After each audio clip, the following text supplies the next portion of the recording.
Welcome to KBCIS academy. आज एक most important news के बारे में हम चर्चा करने वाले हैं। ऑपरेशन किलर, ऑपरेशन सिंदूर आपने देखा, जो कि किस प्रकार से भारत ने पाकिस्तानियों के घर में घुस करके उन सारे टेररिस्ट बेस्ड और इंफ्रास्ट्रक्चर को तहस नहस कर दिया। एक बहुत बड़ी सफलता थी भारत के लिए, क्योंकि हमने उसके बेस के आधार पर सारे जो मेन सोर्सेज हैं उन मेन सोर्सेज को हम लोगों ने समाप्त कर दिया। मानो ऐसा लगा था कि अब भारत और पाकिस्तान के बीच में युद्ध हो ही जाएगा, और युद्ध हो ही गया था। परंतु बीच में फिर हम लोगों ने शांति वार्ता और जिस प्रकार से फिर से सीज फायर लॉज को हम लोगों ने एक्सेप्ट किया, और फाइनली भारत और पाकिस्तान के बीच में युद्ध जो है अब पूरी तरीके से नॉर्मल हो चुका है। लेकिन बदला बदला होता है, बदला तो लेना ही था।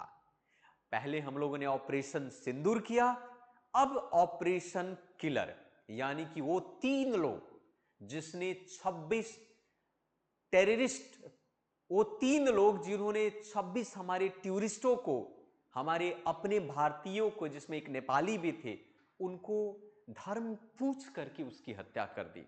हालांकि ऐसे कहा जाता है कि आतंकवाद का कोई धर्म नहीं होता है, परंतु यहां पर यह साबित कर दिया कि आतंकवाद का भी कोई एक धर्म है।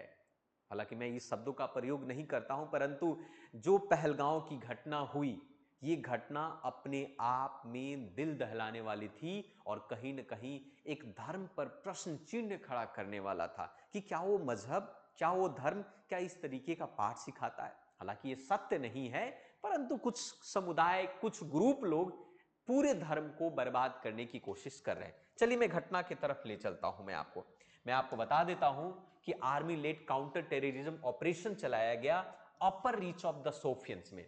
मैं आपका साउथ कश्मीर में उन तीनों आतंकवादियों को, जो कि लश्कर ये ताइबा के बैक पाकिस्तानी हुआ करते थे, उनको उन हमारे भारतीय सेना के जवानों ने उनकी हत्या की। हत्या हम नहीं कहेंगे, उसको घाट उतार दिया आप कह सकते। ये तीनों आतंकवादी मार गिराए गए। वही आतंकवादी हैं जिन्होंने पहलगांव में हमारे 26 यात्रियों को, टूरिस्टों को, खास करके जो कहीं ना कहीं अपने परिवार के साथ कश्मीर के भ्रमण करने के लिए गए थे, उनको उन लोगों ने हत्या किया था। ये 3 आतंकवादी में से ये प्रमुख था, जिसका मुझे तस्वीर इंटरनेट पर देखने को मिला।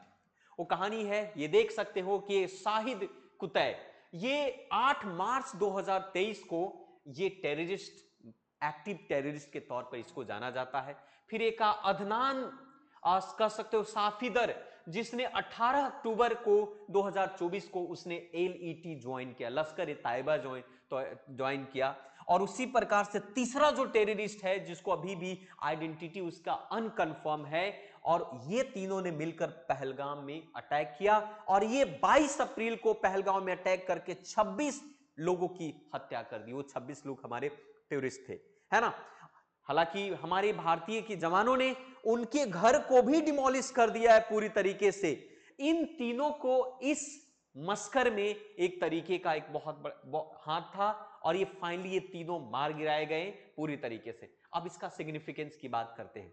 सिग्निफिकेंस यही है कि भारतीय आर्मी जो है अपने इंटेलिजेंस के बेस के आधार पर उन तीनों को पता करके और उसका मौत का घाट उतार दिया। दूसरा पॉइंट है कि पुनिटिव एक्शंस लेने की जरूरत है भारत सरकार को, खास करके इस तरीके के और जो आतंकवादी गतिविधि हो रहे हैं भारत के अंदर में, उन सारे आतंकवादी गतिविधियों पर नजर रखने की जरूरत है और उसको पूरी तरीके से समाप्त करने की जरूरत है। और भारत को आने वाले कल में भी अब सजग रहने की आवश्यकता है कि दोबारा जो है पहलगांव जैसी घटनाएं न घटे।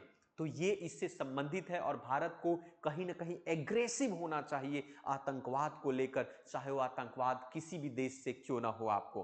तो ये पहलगांव की घटना, जो कि हमारे लिए बहुत ही एक दर्दनाक घटना था, और भारतीयों ने इसका एक बेहतरीन जवाब दिया है, ये आप सबको देखने को मिला। पाकिस्तान को भी इस बात की सबक मिलनी चाहिए कि आइंदा भारत को उस दौर का भारत ना देखे जो 90 का दशक का भारत हुआ करता था।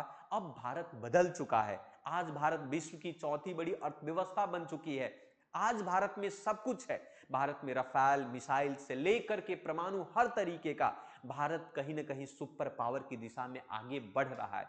तो मुझे लगता है पाकिस्तान को थोड़ा सा इसके बारे में समझने की आवश्यकता है। तो ये था, मिलते हैं दूसरे वीडियो में। वीडियो आपको अच्छा लगा होगा, डायरेक्टली लगा होगा तो आप सब्सक्राइब करें। थैंक यू वेरी मच, धन्यवाद।